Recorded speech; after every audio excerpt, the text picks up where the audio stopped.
And we're off. All right. Good afternoon, everybody watching. Good morning. Good morning For to my some of people over us. there on the West Coast. That's right. Yeah. And I'm sitting here with Mr. Christopher Rivas. And but what I always like to do, Chris, is I like for the person that I'm talking to introduce themselves like how they like to be introduced. So how do you introduce yourself when entering a room or a conference or whatever? I think it changes every day. Isn't that like kind of the dance? I'm not super into a bio so much. Like I cringe when I'm at like some sort of conference and they read my bio, and so I think today how I want to be introduced is I'm just a person who is trying to put more medicine into the earth. Yeah, I that's it, like that. and I do that All by right. art. Right. I like that. I like that. Dude, man. So, all right, right now you're in the West Coast. You're in LA, right? Let's talk about real quick how much the East, right? Like Brooklyn and Queens, how did that shape you? Yeah, I'm like Queens through and through. Knicks just won a championship. I couldn't be happier. Still Let's on cloud go. nine. It's pretty surreal over here. It's freaking. I mean, I'm jealous. I'm jealous. You Yeah. out there. Everyone has on some kind of Nick paraphernalia. It's crazy. Yeah. I'm jealous, dude. But Queens, yeah, it's the most diverse place in the world. That's not a hyperbole. It's like that's what it is. It has 138 spoken languages in that one borough, Right. and I can maybe name 20. Yeah, yeah. So I Some of the only best food too. yeah, yes, easily. And so that's what I know. I come from that sort of diversity and what the East Coast, specifically Queens, gave me. And it was only in leaving it that I saw how ridiculously special it was, uh, Right. and how much I sometimes miss it. Yeah.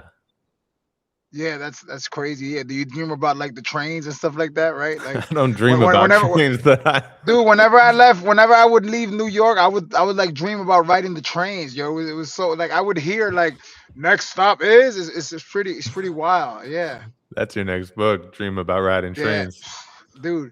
So I, bro, this is like our second time that we're talking, we're vibing. Right, the first time that we met in person, we met at my gym, right? We were boxing, we were lifting weights, and you were talking about your rock climbing activities and stuff. Yeah. How does your exercise routine, right, discipline your artwork and your creativity?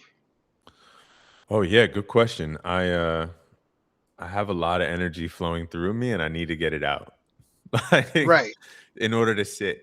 Uh, and that's the dance. I think that's like the real dance for me. It's always been my knowing and understanding of my body's relationship to art and creativity. Like I want to sweat, I want to breathe heavy, I want to get centered and grounded in that way, and then I can sit down at a computer and lock in for as many hours as I want to lock in and can lock in. right.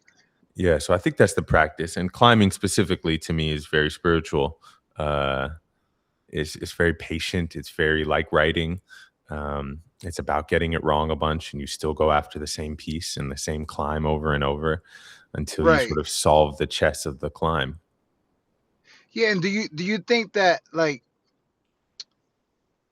that risk taking aspect of rock climbing, of like lifting weights, of even of boxing allows you translates to like take risk as an artist, to or as a writer to go somewhere where you're like afraid to go to?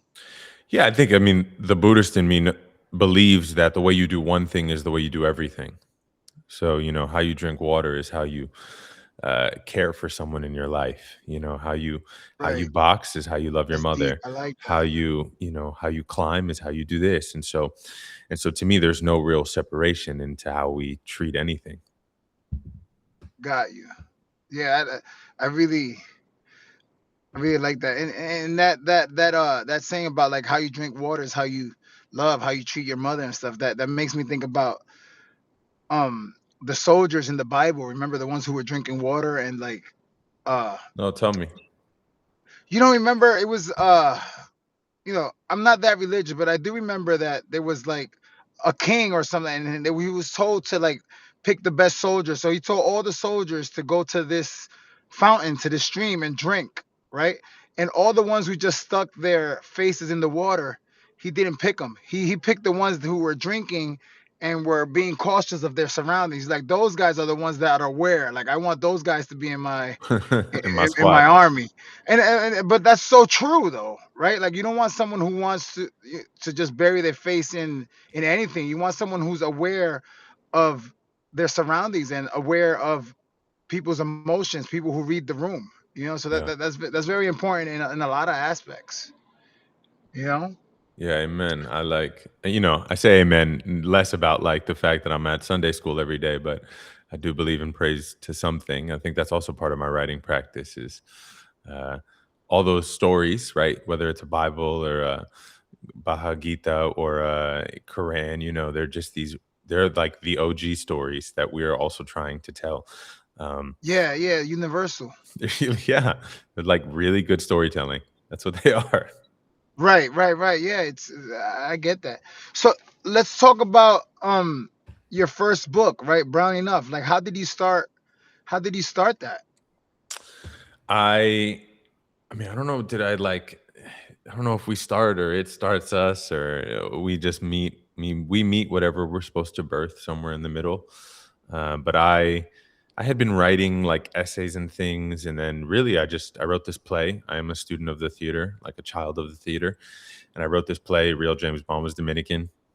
A scene from that Right. Yeah. play got into the New York Times, into Modern Love, and then that really took off, and all these like agents were reaching out to me and they said, do you have a book? And I really didn't have a book.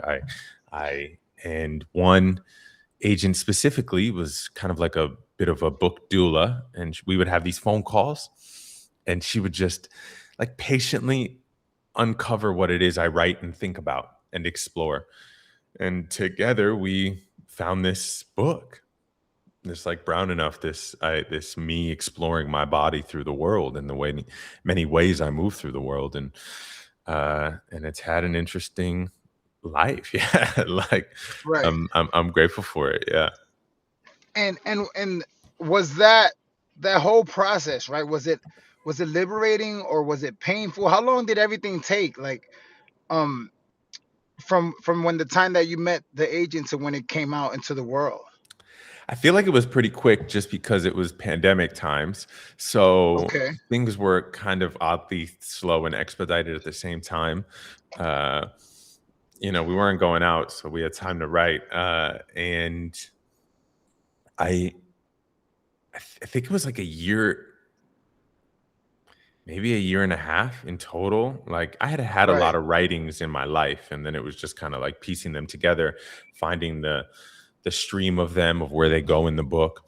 Uh, And so I wrote the book pretty quickly, and then it was the magic of editing and then finding the release date. But like, yeah, I would say a year and a half to 2 years, maybe.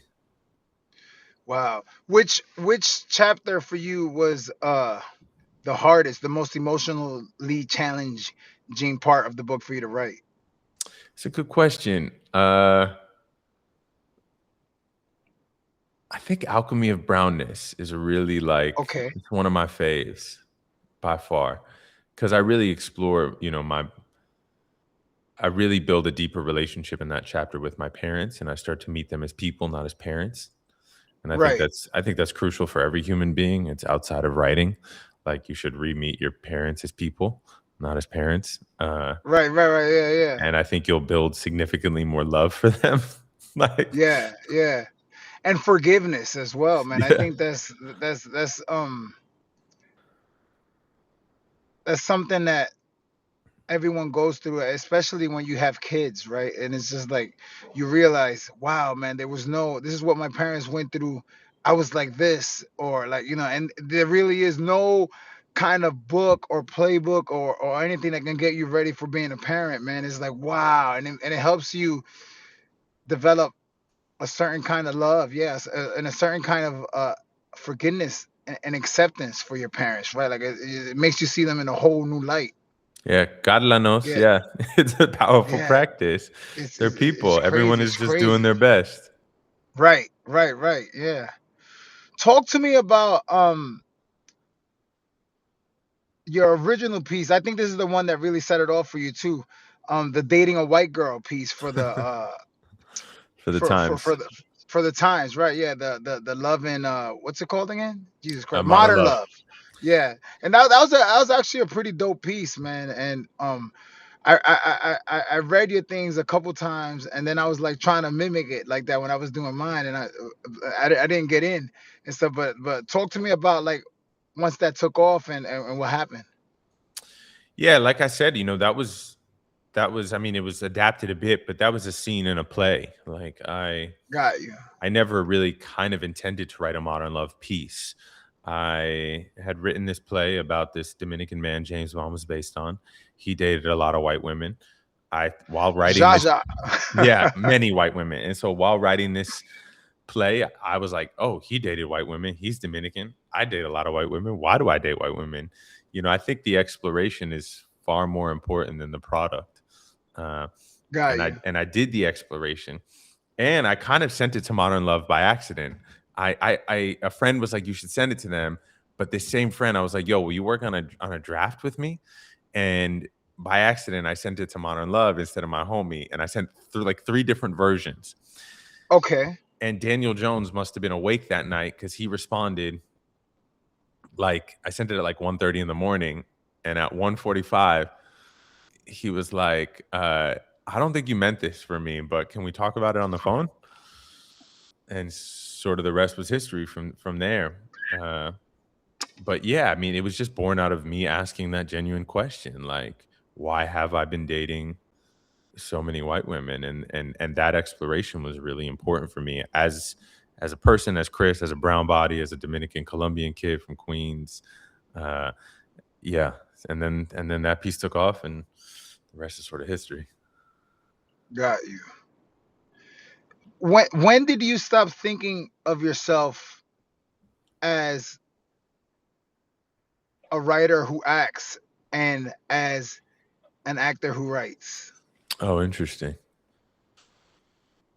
Oh, I think I'm still doing that dance right now. Like Yeah, yeah. We I all don't, are. I don't actually know.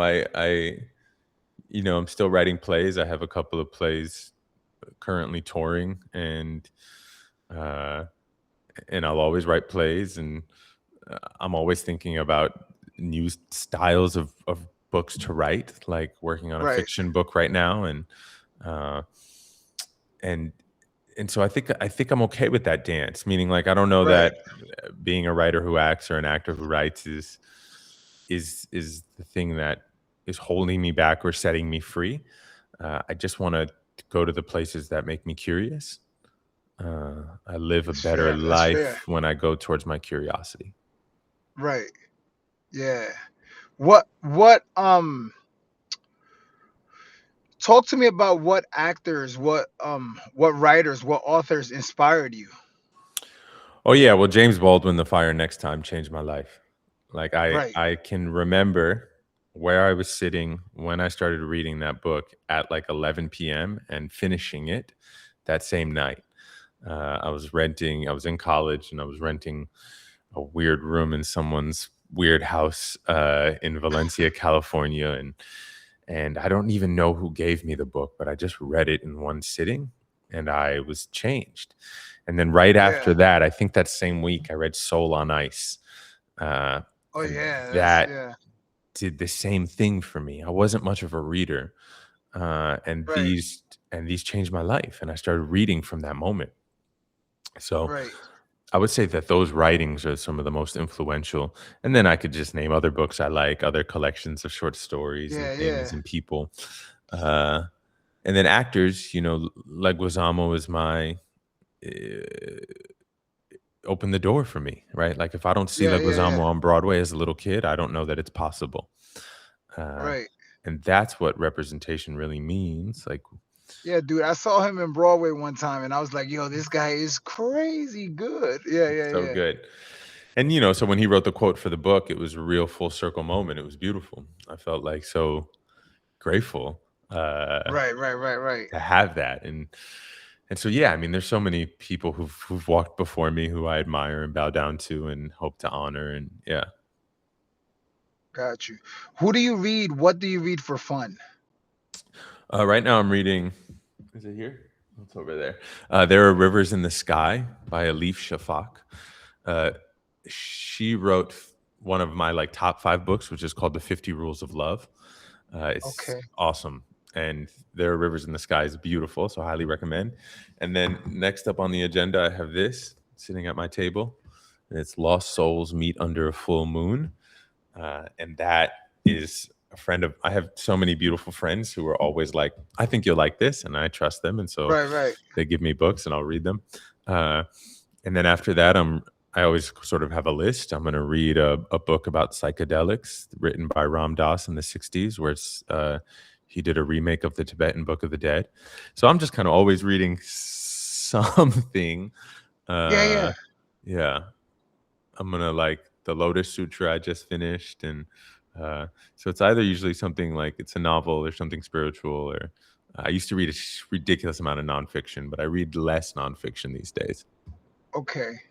Yeah, I'm trying to do the same thing, man. I'm trying to read more fiction and stuff, but I'm more in into nonfiction. Right now I'm trying to finish I saw this show on Netflix, the Boots, and it Yeah. was written by this guy Greg Cope White, and he wrote The Pink Marine, and it's about like in the show and the book is totally different, but like I still want to read it because I just want that that aspect, that view of like what it was going through boot camp as a gay person in the 70s. Like it must have been harsh, Yeah. like the show was like the way they did it, they said it in the 90s, but like the 70s, that's got to be some harsh, hard stuff. Yeah, I Yeah, loved that show. So yeah, I didn't know that was a book yeah, no, it was actually. it was oh yeah, no, it's a book, I'll send you the link. It's really dope. And the guy, man, White, he's a really cool dude, man. I reached out to him on here on Substack and stuff, and maybe we'll do a live and we'll talk about our experiences in the military and our memoir writing thing. And he told me to some people that I should reach out to. So he's a Cool. cool dude. He's a cool dude. Yeah. I love that. Um. Yeah. Yeah. Um. What about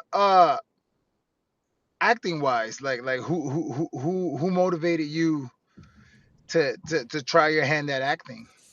Yeah, I think that's Leguizamo again, and then what sort of becomes sad is maybe it's not sad. It's just the reality of the world. But every other actor I want to name that I loved, wasn't a brown body, and that's just Okay. sort of Yeah. the nature of the business. But everyone inspired me to want to act. Edward Right. Right. Right. Norton, De Niro, every movie I love. Um, you know, there's like no endless amount of actors who I've admired when I was a kid watching movies, and I watched significantly more movies than television. And so that's really why I Right. wanted to act. It was like plays and movies.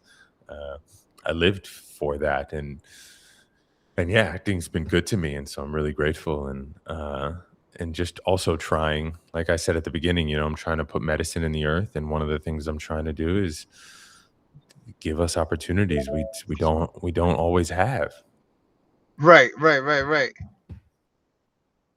That's so dope, man. What are you working on right now? I'm working on this fiction book, and then a bunch of plays. So I have 2 plays premiering in 2027. Oh, Uh, congratulations. Thank you. And I have another play I'm just kind of writing and tinkering with. It's in a terrible state, but it will get good. You'll Uh, get there. Yeah, yeah. yeah. But then, yeah, just this fiction book. I'm like deeply, deeply locked in on this fiction book. Yeah, these 2 plays and this fiction book are what's happening right now, and then just some like TV stuff. Got you. Yeah. And so this will be your first work of fiction. How's that going? Are you finding it any different than Yeah, essay writing? of And yeah, course. it's hard, right? It's hard, right? Yeah, Yeah. it's super hard. And then when you read a good fiction book, you're like, this is unreal. Y'all are amazing. Y'all are amazing to Right. come up with this world. I'm not trained in this way. I'm not trained in any way as a writer. I just kind of swing and see if I make contact. Uh, but this fiction book is also based on a play of mine, which a lot of my work actually Okay. usually starts as a play, and then I see if I can expand the world. Uh, and that has been my process, and it has worked for me. So this fiction book is in that same realm, based on my play Yeah, Rough and Magic. that's dope. You're recognizing your process, and you're trusting that process. So that's a big, everybody's process is not the same, right? So it's like how you do it is how you do it, and the fact that you're recognizing it and you're following, that means you're in the right place. Yeah, I think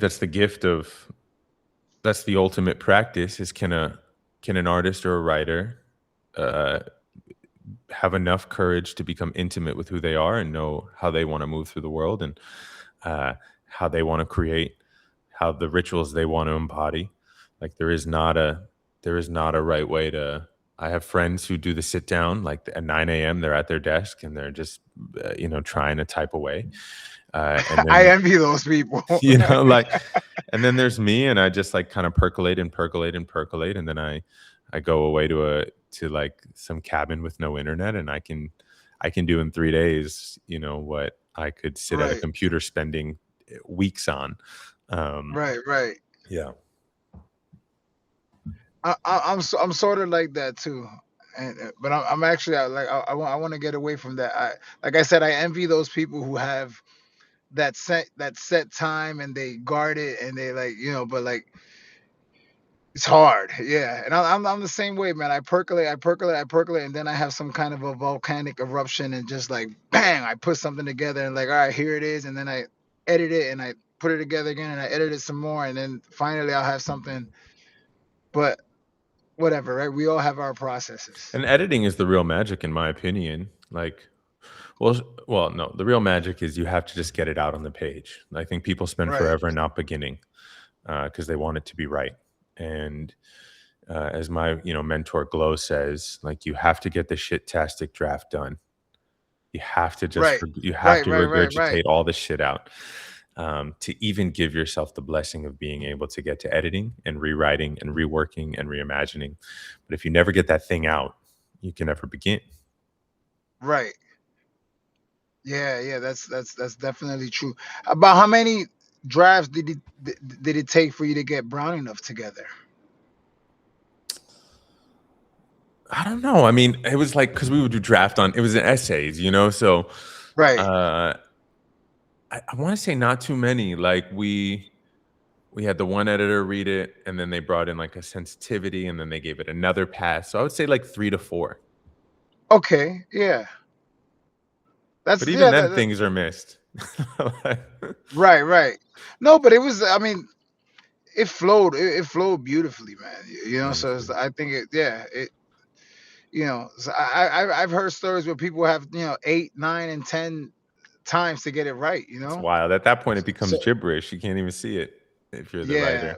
but yeah, it's weird though, right? But the people at the other side kind of never know.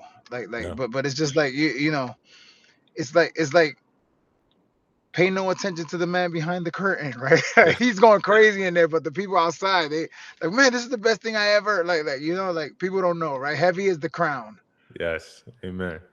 Yeah, it's hard work being an right? artist. Like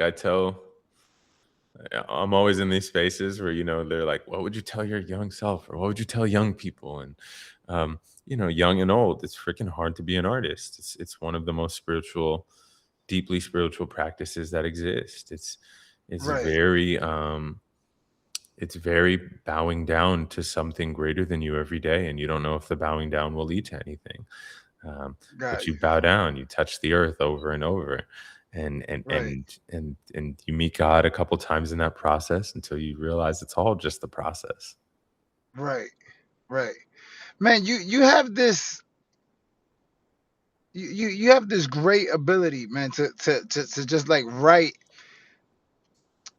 and act and portray this like powerful vulnerability. How did you come in contact with that? Like how did you perfect that? Well, I mean, thank you. And also, I have a therapist who says like vulnerability is the things you're not prepared to share. So whatever I'm Right. sharing is like out of preparation, it is performative vulnerability to a way. Uh, Got you. because I've always been more comfortable sharing with thousands of people than I have, with my partner in an intimate moment when I need to express how I feel. Uh, Right. that's sort of the vulnerability that I'm interested in developing, is like when you're not prepared, when you don't have the time to think about it and write about it and perform a monologue about it. Um, and so thank you. And also, yeah, I don't know why I've always been more comfortable in these sort of like, let me spill my heart out in writing, and Right. share it now that I have the distance from it, and the lessons learned and the metaphors. Uh, but I'm interested in the practice of like, uh, being vulnerable with someone when my feelings are hurt, and I Got you. and I'm crying and I don't want to hide my face. I'd want to look at them and tell them how I feel. Talk to me about, and I think that you did this, and I'm gonna try to copy this a little bit. I learned a lot from your book, Brown Enough, right? The relationship between you and your father, I think it's a beautiful relationship, right? Like the way he was talking to you and just like, and the fact that he was a super and how everybody loved him and stuff, and like you loved him the same way. Um, how just everybody loved you. What did you learn from your dad, right? Like, and what did your dad teach you about masculinity? Yeah, my dad's like a and I Yeah, think your this dad was can the OG original, player from the Himalaya, right? Like, Yeah.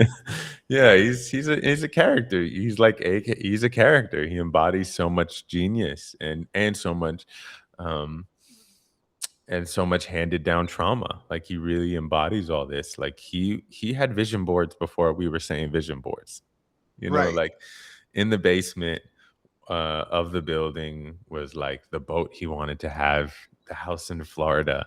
Like, he was doing a vision board. You never would call it a vision board, but right, that's what it was. He was manifesting, and he would say it all the time. And he would say things like, "You got to be careful with what you say. You got to speak positivity," and as a practicing Buddhist, he would always tell me, he was like, "That's interesting. You do the Buddhism. I used to do that.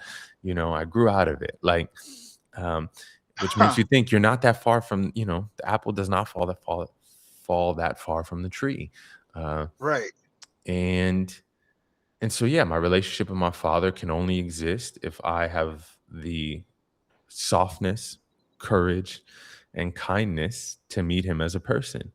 Um, Even the things that annoy me, even the things that frustrate me, I have to re-meet him with this ultimate care. right. So that's Yeah, no, pop. no, yeah, no, and that's dope. That's dope, man. How much of yourself do you see in him? Like you're saying that the apple doesn't fall too far from the tree, or how much of him do you see in you? Oh, like a million to a million? Yeah, all of it. Right. Okay. Yeah. Yeah. Yeah, all of it. So much of his hurt, so much of his love, so much of his tenderness, so much of his fight, his improper and beautiful masculinities, like, all of it. It's really Right. hard. Right. Right. And I think we try to do the thing where we're like, when we're young, we're like, I will not be them. But we are them. We can't separate ourselves from them. Sure. Sure. 100%. Yeah. Yeah, man. It's crazy, man. Do you know like what your father wanted to do when he was a kid? Like Yeah, he wanted what to be his a disc dreams were? jockey. Well, he wanted to be a couple Is of that right? things, and Okay. Yeah. Yeah. and that's why I think he is genuinely proud of me, and why my parents, the greatest gift they gave me was they said yes more than they said no, as long as I could Okay. do it safely, like, because they Right. were Right. said no Right. to a lot. My mother was living on her own in freaking high school, so she wasn't able to be a doctor and go to medical school. She couldn't afford it. My father wanted to play the clarinet, but his father told him that was a stupid instrument. Like, don't be a musician. Go get a real job. Right. Um, Dude, he, that's the story of us Latinos, right? Yeah. he was a genius. He wanted to be a disc jockey. He was an artist too and a creator, but he got sort of pushed, and punished for that creativity. And so, I really was blessed that that they refuse to do that same thing to me. It was a Right, real right. gift. Yeah.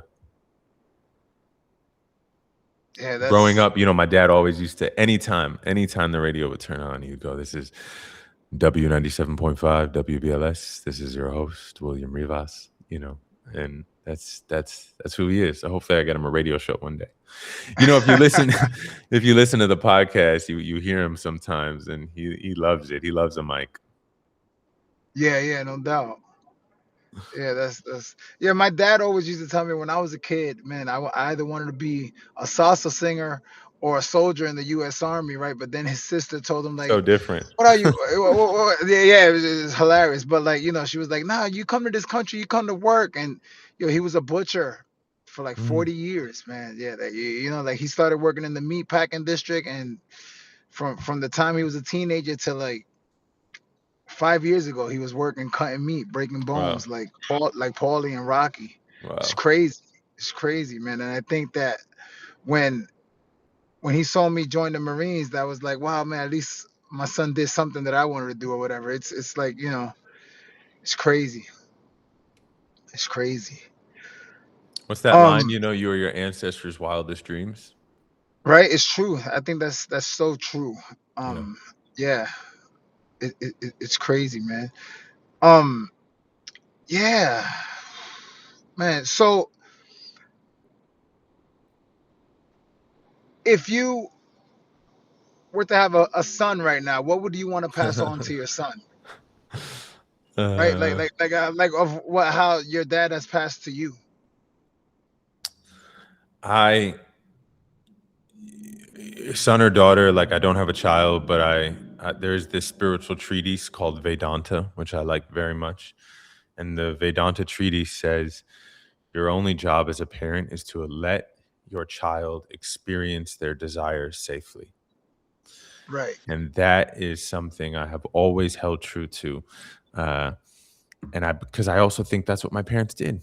They allowed me to right. experience my desires safely. Uh, and so I would do that, and then I would also let whatever young person in my life know that they will never find what they're looking for by acquiring, because they already have it. You can't acquire anything you're really looking for. Uh, Yeah, yeah, that's beautiful, man. That's yeah. And I think that as artists, and that's something that I ask myself like all the time, what am I looking for?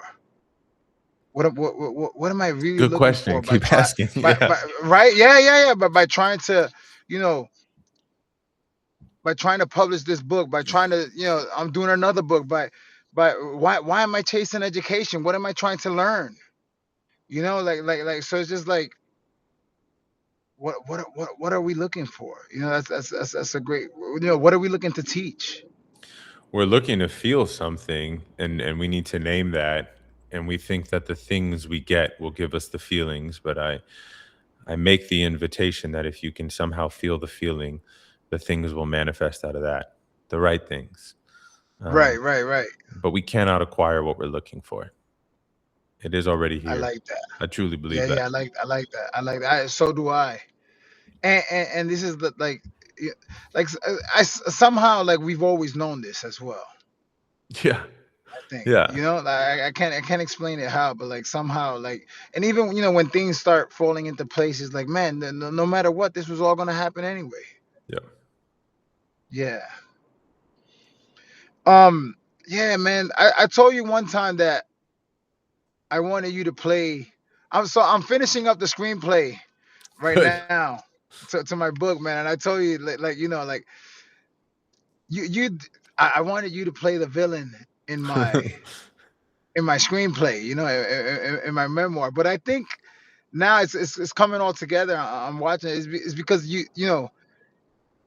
and I'm not saying like that. My other character is like this perfect, like he's an imperfect character as well. But I think you just have like this great power to just play people who are imperfect, and who have like this great vulnerability inside of them, and just like so I still I gotta get that screenplay to you, man. Get it to It's me. almost done. I gotta get it to you, man. I think that You you know I would do like the this. story.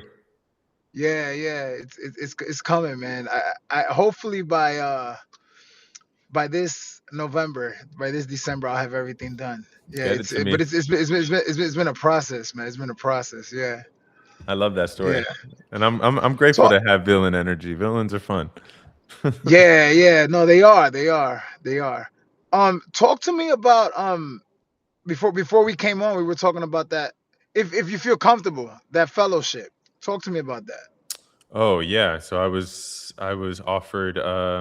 It's been a couple years in the making, but I was offered a fellowship at Harvard in public leadership, and I decided to accept it. So it's this short fellowship, less than a year, and the idea for me joining this program from the Kennedy School is in this world where if you tell me one set of data, I go on the internet and I find you another data. You say this, I say, well, rich people eat babies. Let me prove it to you.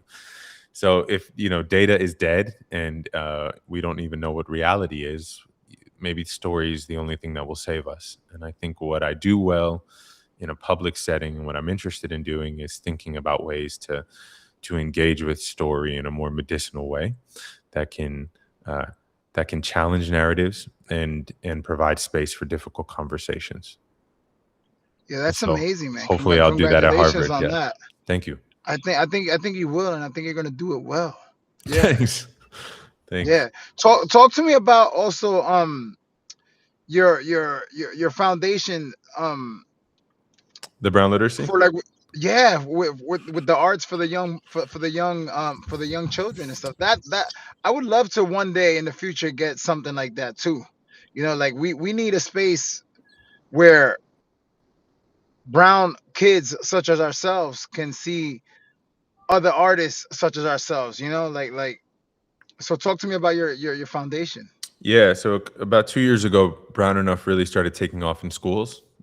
It started to become curriculum and like required reading in all these high schools and colleges uh, and then all these schools. And I would try to, if I could, go out there and do like a storytelling workshop with the youth or a book signing. And uh, then it got some press, and all these schools started reaching out and saying, "Yo, can you come to my school? Can you deliver books?" But they couldn't afford books, and Wow. I was and I am heartbroken by the idea that places of education cannot afford educational Right. materials. They can't Sure. buy Sure. books, and then there's this literacy crisis, right? And that's a problem. Youth aren't reading, and I believe that if they're not reading, it's directly tied to the erosion of our democracy. Um, Right. we need to read because reading allows us to question everything.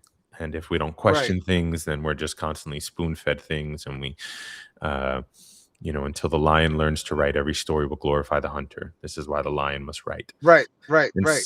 Yeah. so I started the Brown literacy movement, and I got a bunch of authors involved who were like, I was like, yo, if I can raise funds and a school reaches out, I give them this catalog. Would you go and teach a workshop or do a book signing? And they were like, absolutely. So we have about 12 authors in there right now. And Oh, wow. Okay. schools reach out, and we travel the country delivering free books and doing these workshops with them. And so it doesn't have to be me; it can be another writer in our group, and it's all Black, Brown, and Indigenous authors.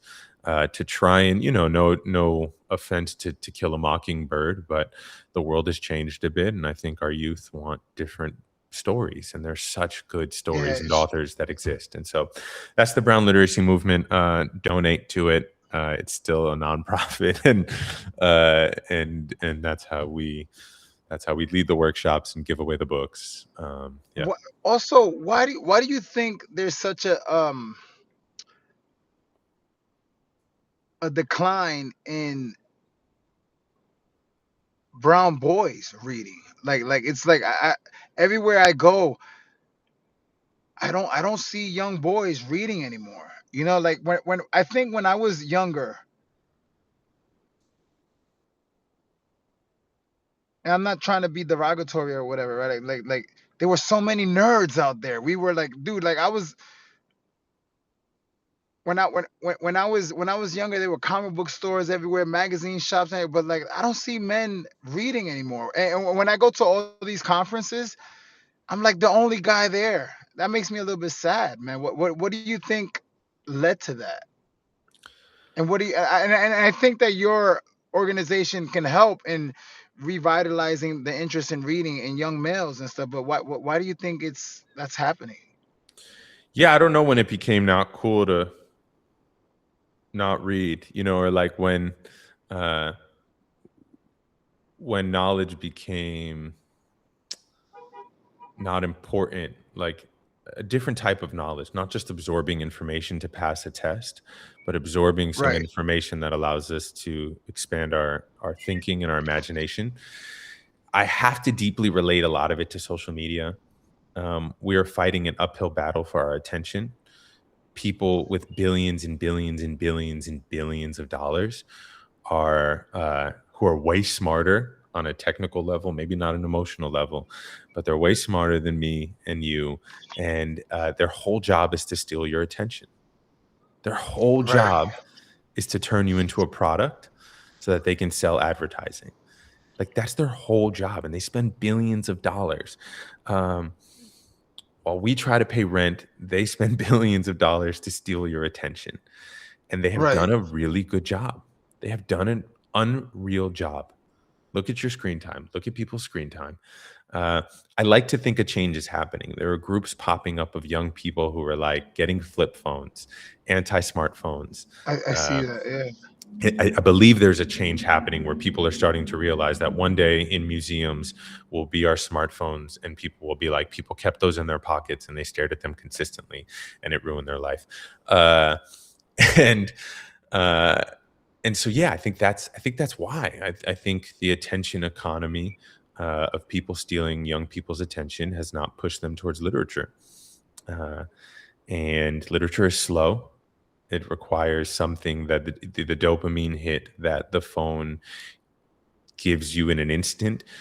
Reading doesn't give it to you in an instant. It has Yeah. to be earned. And we are not in a place where we are earning things. We are wanting everything given to us this moment. Got you. Yeah.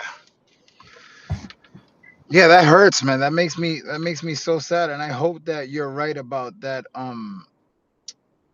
generational shift where people are beginning to rebel a little bit about that.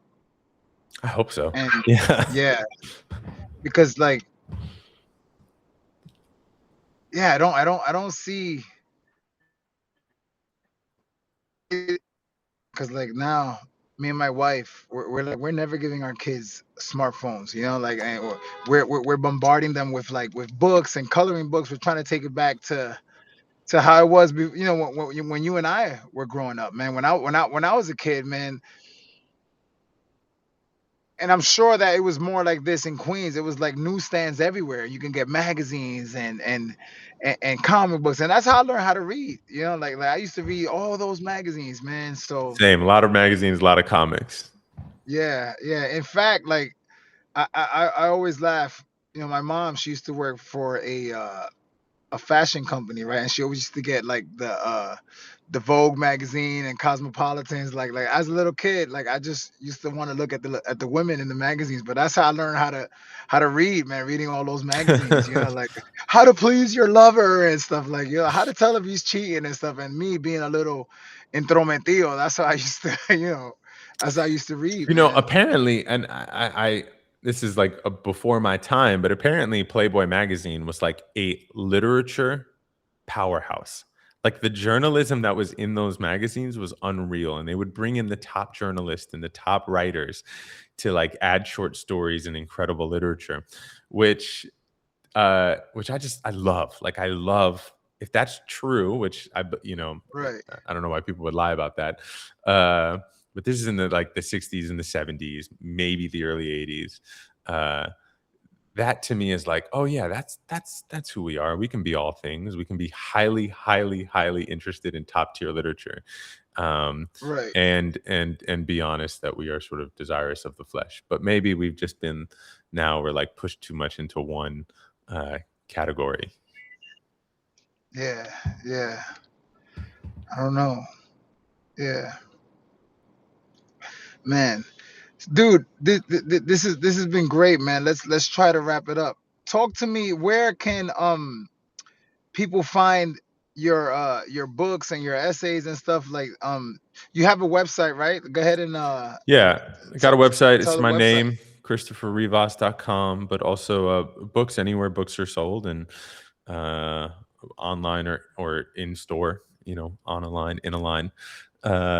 And yeah, plays probably coming to a city near you, and uh, always some sort of art percolating in the world. And Right, right. if you find yourself on the East Coast, I'll be out in Boston for a little bit doing this fellowship, and come say hi. And uh, yeah, but the internet has ways to engage with my art, and I'm grateful for you. And Yeah, and yeah, yeah, I'll make sure to tag your website and your book, and I'll put a link. I'm sure you have an Amazon link to it and everything, right? yeah, there's everything's there. Yeah. And then I'll definitely put it donate there. Yeah. to Brown Literacy Movement. Yeah, let's give Yeah, youth I'll post that as well, man. books.